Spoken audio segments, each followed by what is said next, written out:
Concernant Vaya'avor Hashem al Panav, lorsqu'on récite dans les Slihot les 13 attributs de miséricorde, Hashem, Hashem, El Rahum Vehannun, Erech Apayim Verav Chesed Ve'emet. Dans la Gemara, il est écrit que Akadosh Baruch Hu a enseigné à Moshe Rabbeinu comment faut-il prier. Il s'est lui-même enveloppé comme un Shaliach Tzibour avec le talit et il a révélé le secret des 13 attributs à Moshe Rabbeinu. Il lui a dit, j'ai vu que quand tu as prié en faveur d'Israël, tu as juste rappelé le Zechut Avot, le mérite des patriarches. Zechor le Abraham, Yitzhak et Israël Avadecha. Ça veut dire que si Has Veshalom, le mérite de nos patriarches était épuisé, Israël n'aurait plus d'espoir, pas du tout. Sache que Israël a sur quoi s'appuyer? Sur les Rahamim, la pitié d'Akadosh Baruch Hu qui est infinie. C'est comme ça que Rashi explique dans Parashat Kitissa que Dieu a dit à Moshe Rabbeinu qu'en mentionnant ces 13 attributs de miséricorde, on déclenche une ouverture des ports du ciel d'une clémence d'Hachem qui est infinie. Alors, il y a juste des débats concernant le minhag, comment se comporter au moment de cette récitation. Est-ce qu'il faut baisser la tête? Est-ce qu'il faut se courber? Est-ce qu'il faut se prosterner? Est-ce qu'il faut lever les pieds au moment où on dit Hachem, Hachem? Est-ce qu'il faut le faire à haute voix, à voix basse? Est-ce qu'il faut compter avec les doigts les 13 attributs? Alors je vais vous dire un petit peu ce qui est dit autour de cela. Je vais commencer par le Ben Ishraï. Le Ben Ishraï écrit ainsi: Besha'a she'omer vaya'avor Hashem al panav vaya'avor ishhem me'at ve'izkof b'Hashem kshe'omer Hashem Hashem el rachum ve'hannun. Qu'est-ce que ça veut dire? Quand on dit vaya'avor Hashem al panav, alors il faut baisser la tête. Quand on arrive à Hashem, Hashem, El Rahum Vehanoun, on lève la tête. Pourquoi? Hashem, Zokef Kefufim. Dieu redresse les courbés. Ça veut dire quoi quelqu'un qui est courbé? C'est qu'il est faible. Il n'a pas de force pour se tenir.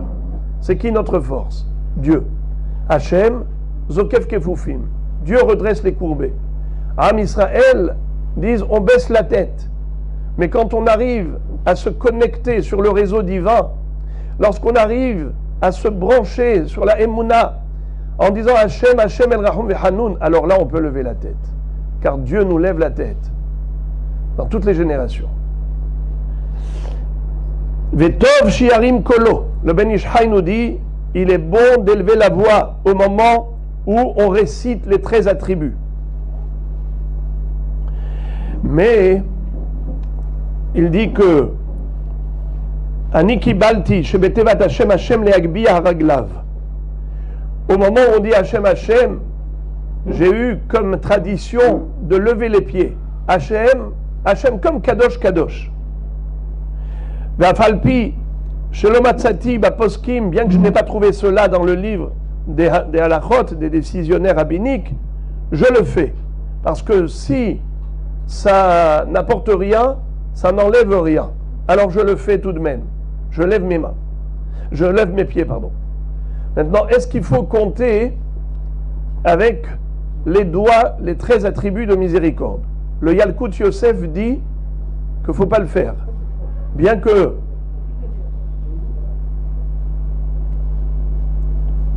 dans certains livres, il est écrit que oui, par exemple,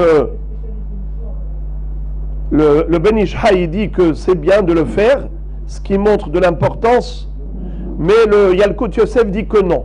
Pourquoi? Étant donné qu'il y a une mahloket, il y a une mahloket à savoir comment doit-on énumérer les 13 attributs, à partir d'où, quels sont les mots précis. Alors si tu vas compter avec tes doigts selon une opinion, ça ne correspond pas à l'autre opinion. Alors le Yalkut Yosef il dit mieux vaut ne pas compter avec les doigts.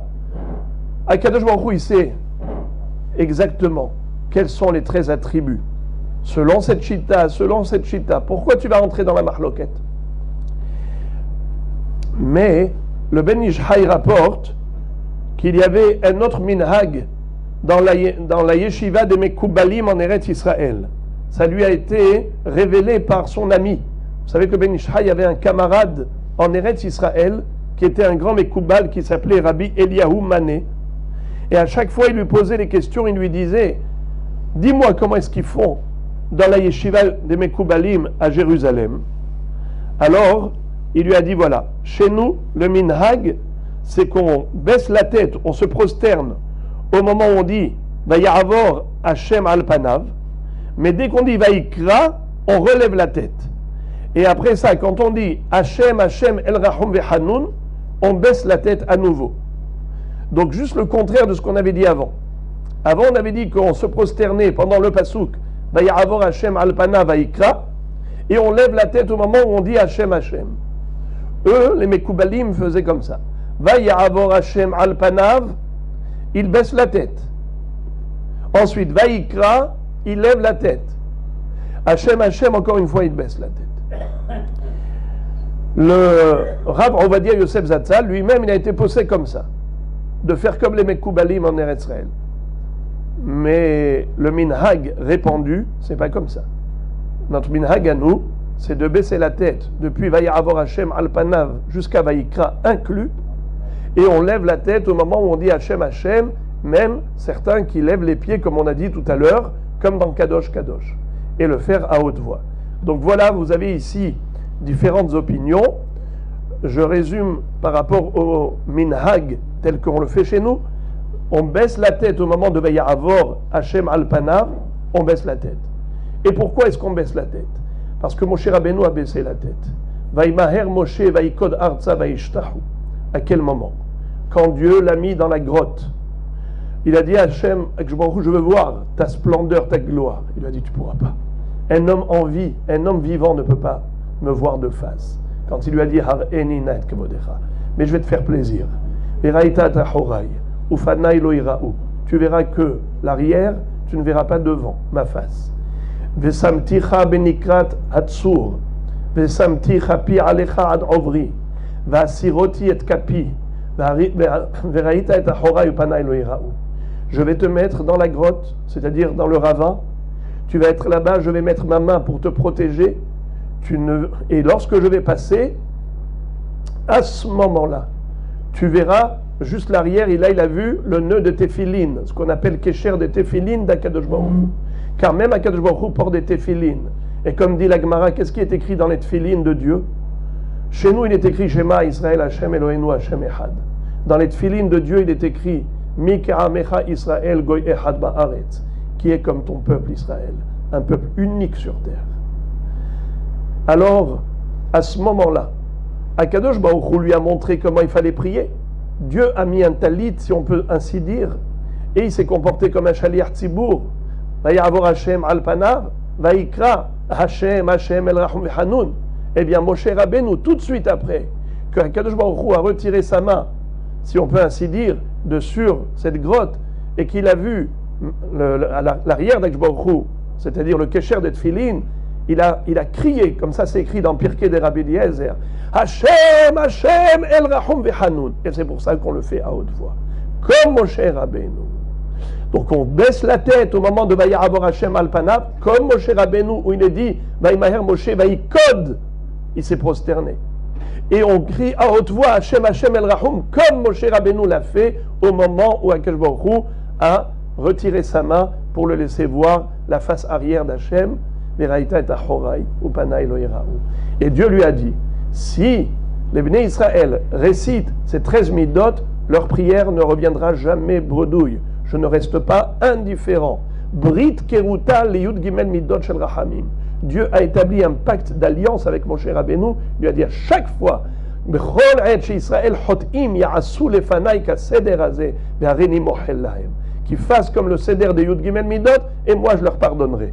Je terminerai en disant ce que disent les Mefarshim. Il n'est pas écrit qu'ils récitent les 13 attributs de miséricorde. Ya'asu, qu'ils fassent. Qu'est-ce qu'il y a à faire? Il y a juste une récitation. Non. Ma'u rahum afata rahum. Ma'u hanoun afata hanoun. Vous devez faire comme lui. Pas seulement réciter les attributs de miséricorde d'Hachem, mais être miséricordieux comme lui. Être longanime comme lui. Savoir pardonner comme lui. Il est compatissant comme lui. C'est ça. Ma'u hanoun afata hanoun. Ma'u rahum afata rahum. Ya'asu lefanai kaseder hazeh ve'arenim ohel lahem. Dieu nous pardonne parce que nous aussi on pardonne, on sait pardonner aux autres. Quand tu sais être clément envers autrui, Akadosh Baruch Hu également est miséricordieux envers le Ham Israël. Bruchim tiyu.